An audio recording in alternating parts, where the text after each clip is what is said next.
Welcome to TV20 News. We are Cleveland. I'm Leah Longbreak. Cleveland is about to get a whole lot brighter and safer thanks to a new program that the city recently announced. Here's TV20 reporter Dan Monroe with more. Over the next 18 months, the City of Cleveland, along with Cleveland Public Power, will be replacing 61,000 streetlights with cost-saving and energy-efficient LED streetlights as a part of their newly launched streetlight conversion program. Cleveland Mayor Frank Jackson said this project also brings new technologies to the city. These lights will have greater illumination, and they will have technology on them that will allow us to raise or lower the illumination depending on what's needed. Also, they have the ability to do other things. One of those things is that they can have a camera system associated with it. Right now, the lights are being installed in Ward 1 only as a part of the infrastructure testing phase, and Councilman Joe Jones couldn't be happier. I think that the lights are a great investment in our community. $35 million is certainly not a sneeze. It's a significant investment. Our ward has been chosen first, and we are very appreciative of it. The technology on these lights makes it awesome is that it's quick to install. It has a platform that's in place where you can add security camera on those lights, on any of the lights that are assembled throughout the entire city of Cleveland and Ward 1 first, of course. With the new LED streetlights come new camera technology. At least 1,000 cameras will be installed near community areas and, with the police's guidance, high crime areas throughout the city. As we know, light and visibility, things like that are the enemy of crime and disorder. So I'd like to thank Mayor Jackson and the administration for having the vision and foresight to not only light up the city with the 61,000 lights that they're going to place throughout the city, but pairing that with a camera program like you see in most major urban areas like New York and Chicago and San Francisco. Mayor Jackson says the whole streetlight conversion program should take 18 months to finish at a cost of $35 million. In Ward 1, for TV20, I'm Dan Monroe. Thanks, Dan. The 143rd Academy class of the Cleveland Division of Police recently took center stage as they graduated from becoming cadets into officers. Before administering the oath of office, Mayor Frank Jackson congratulated the cadets on all the hard work they put in and offered them these words. Public service is an honorable profession, and I want to thank you for choosing public service. It's an honorable profession, but it's not made for everyone. But those who do it and do it right have the greatest opportunity to change the lives and improve the life and make for better conditions for individuals, family, and community. So now you have that opportunity. Cleveland City Council President Kevin Kelly also congratulated the new officers. Well over 90% of those that start with the Division of Police retire from the Division of Police. So these are your family members. And of the 1,600 or so that you will interact with that will be your colleagues, you will always remember your academy class. So congratulations to and welcome to the Cleveland family, and I mean that sincerely. Safety Director Michael McGrath reminded the officers of the sacrifices that come with the job. There is no doubt that being a police officer is a very difficult profession with a tremendous amount of responsibilities, but it is also a profession that will afford you some of the most gratifying experiences in your lifetime. The Division of Police Training Academy has prepared you physically, emotionally, academically, with a solid foundation to build upon. Before they received their certificates, Cleveland Police Chief Calvin Williams had 2 words for the officers to remember and live by. Professionalism and respect. That's what I require of all Cleveland police officers. Professionalism and respect. If you do those 2 things, everything else takes care of itself. And I have no doubt that you guys are going to be professional and respectful in your service to our community. So thank you. Everyone at TV20 would like to congratulate the new officers and thank you for making the sacrifice to protect us. Well, there's new housing coming in the Ohio City neighborhood, and it's for those who really need it. 1, 2, 3, yeah!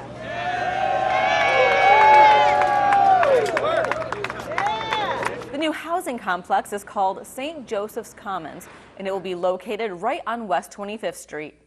The development will be run by Front Steps Housing and Services, an organization that helps the homeless. CEO Sherry Brandon explains. Front Steps is a permanent supportive housing project designed to work with people who have severe mental disabilities and who are chronically homeless. We provide 60 units of supportive housing. However, in the new facility, we will have 68 units. We also have a caveat of services. We provide behavioral health counseling, case management services. We provide intensive drug and alcohol treatment and life skills. At the groundbreaking ceremony, Mayor Frank Jackson welcomed the new development and praised the work Front Steps does for the homeless. You know, when I go to other cities or I talk to people who are from other cities and they come to Cleveland and they comment as to how we have a continuum of care in the city of Cleveland for homeless and how we, between the city and the county, do it in such a way that we're really attempting to serve people rather than to put on pretense of service. Ward 3 Councilman Carrie McCormick wants it to be known that everyone is welcome to take up residency in Ward 3. Our door is open. Our arms are open. We want you here.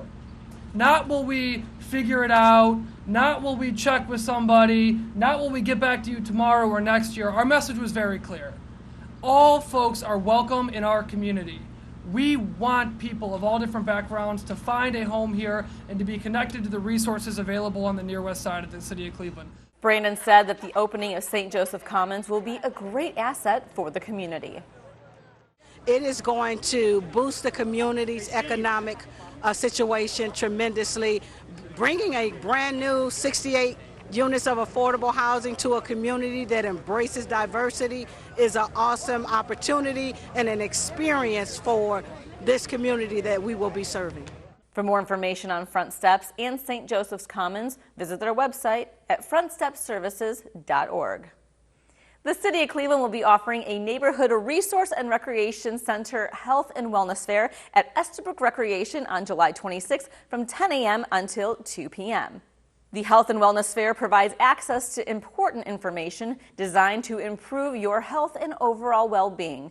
The fair will feature free blood pressure and glucose screenings, free hepatitis A vaccines, resource tables, live entertainment, food, and refreshments. And we'll be right back with more TV20 News. I'm a retired school psychologist, and helping people was my thing. After my stroke, when Meals on Wheels started, I was on the other end of the stick, so to speak. And I appreciated it very much, the attention that was given. My name is Julius Gaines, creative writer, poet, photographer. America, let's do lunch. Drop off a hot meal and say hello. Volunteer by donating your lunch break at americaletsdolunch.org. Welcome back to TV20 News. We are Cleveland. I'm Leah Longbreak. Some future journalists had an incredible opportunity to interview Mayor Frank Jackson right in his office. The group was made up of teenagers from the mayor's Youth Opportunities Unlimited summer program. After a photo op, the mayor sat down to be interviewed by several of the young reporters. Sarai Murdoch is a 9th grader at Cleveland School of the Arts and said she is using her interview to create a story about Mayor Jackson. My goal is to create a story that is focused on him. I haven't really created which angle I want it to go in. That's what I was thinking about using the notes that I took. But yeah, the story is gonna be about him, something about him. Not everyone was a reporter, however, as many of the youths made up the production team as audio engineers, camera operators, and producers. The 14th annual Ward 5 Community Festival and Parade moved to a new location this year at the intersection of East 72nd Street and Kinsman Road. TV20 special correspondent Felicia Haney met with Ward 5 Councilwoman Phyllis Cleveland to find out what the community can look forward to. So tell us, what can we expect this year?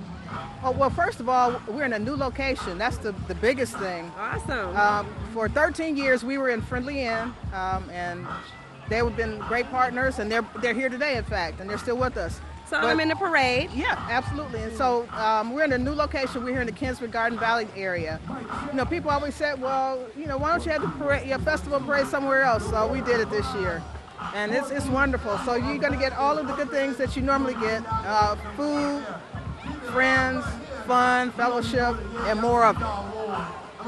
Awesome. So what does it mean for you to put on something like this, an event like this for the residents of Ward 5? Well, this is my signature event. Just a way to say thank you to the community, thank you for supporting me and working with me and for having me and entrusting me with the leadership of this community. So, you know, there's so many things, you know, so many challenges going on, a lot of hard work and, you know, some things that we're, as a community, you know, we're grappling with, but it's just good to set aside a day just to have fun. Hang out. And hang out and you know, have music and everything, you know, and just have a good time. You know, there's nothing wrong with having a good time sometimes. And the rain didn't stop it? Oh, no. Nope. It rained for a minute, and it kept going. And it might start again, but it's not, you know, it's not going to stop the show.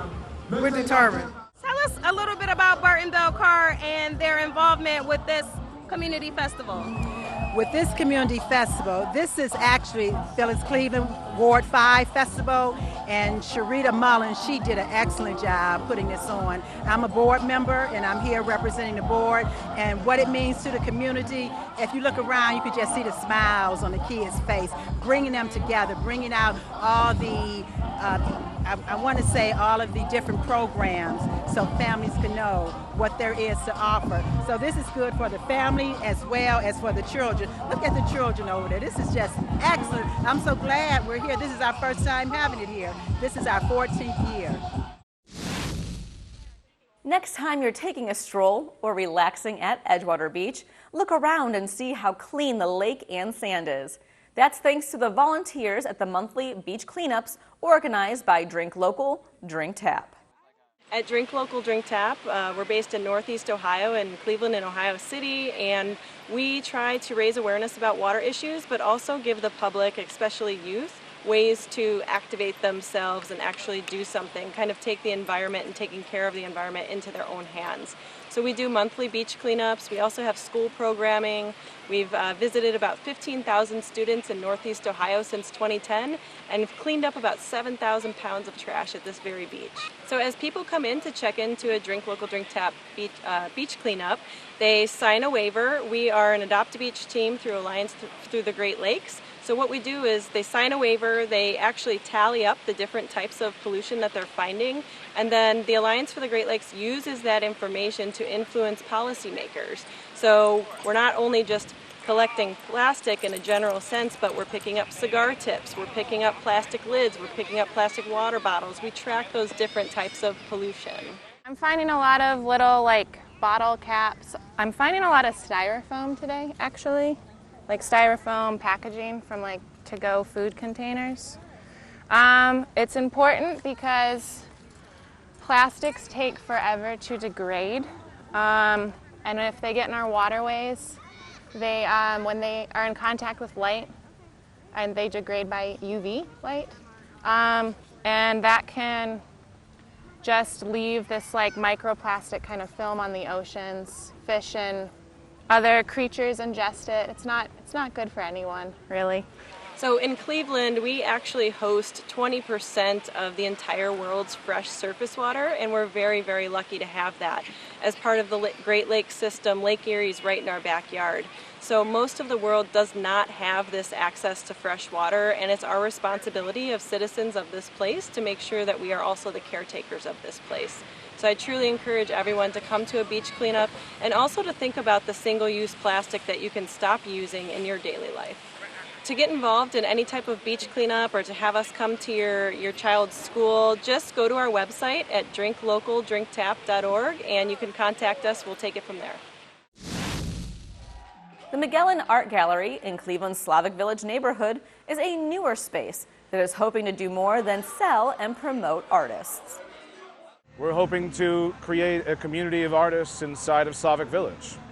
What we're hoping to do is create the upstairs into a series of artist studios.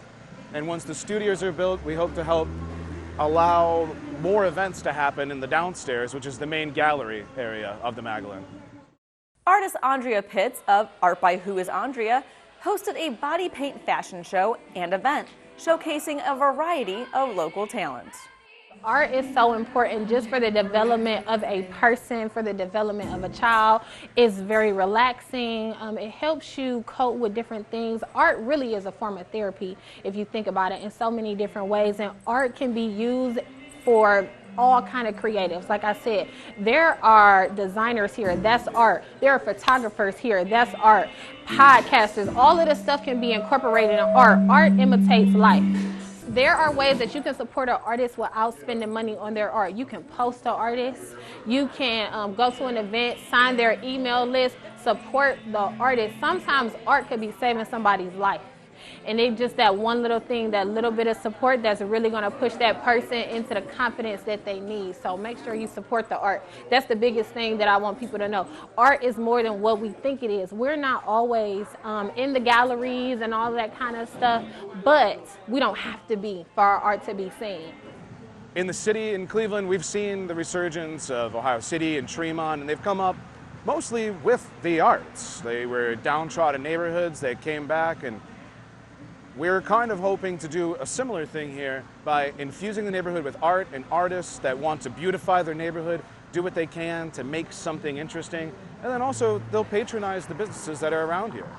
They'll come and they'll actually activate some of the other spaces that are happening and hopefully move into the neighborhood eventually as well.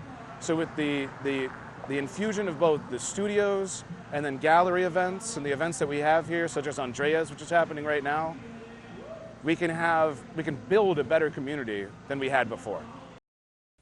That's all for your TV20 News. We are Cleveland. I'm Leah Longbreak. Up next, we'll have Christian Patterson with your Inside Sports Report.